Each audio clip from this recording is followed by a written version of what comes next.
Well, from Rhapsody in Blue to Porgy and Bess, the sounds of George Gershwin are coming to Madison. Joining us now to talk about the upcoming performance from the Madison Symphony Orchestra is the maestro himself, John DeMain. Good morning to you. Good morning. Now, this is very popular amongst a number of people. Who doesn't know George Gershwin?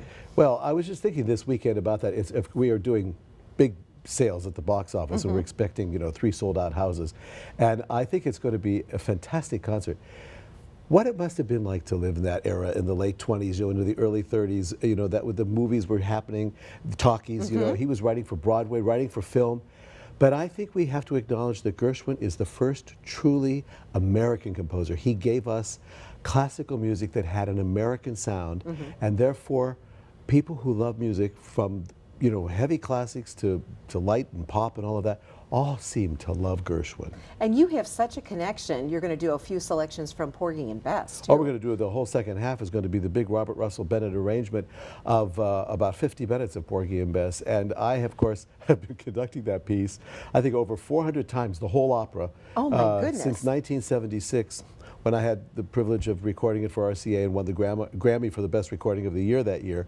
And I've had a chance to conduct it in Japan, at La Scala, in Italy, in Paris, all over. It's been, and now most just in recently, San Francisco, right? In San Francisco, we were working on a production I conducted a few years ago, which might be ready for video. So it's been a piece that, most recently, it was last summer in Seattle, and one of my stars from that production, Michael Redding, will be with us this week to sing all the male roles in the Porgy excerpts. And also you have the female vocalist, too, coming from San Francisco? San Francisco, yes, Laquita Mitchell. She's gorgeous.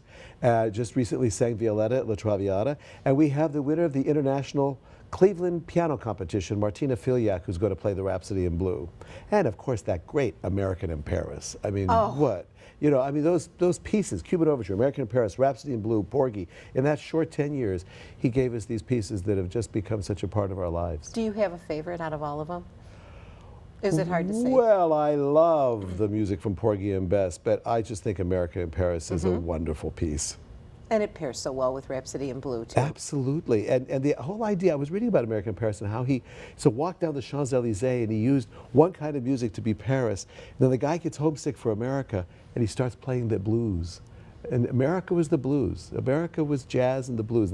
And for Gershwin, it had to be the people's music that got into the music. To create the American sound, it had to be the music of the people.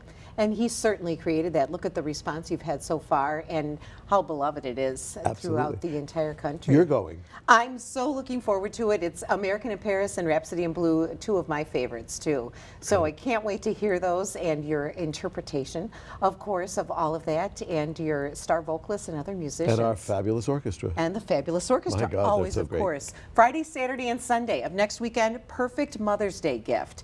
A perfect thing to take your mother, and all of you will enjoy. Absolutely. I'm sure you just won't be able to leave without having a big smile on your face. Thanks so much for coming in to give us a little preview. Thanks.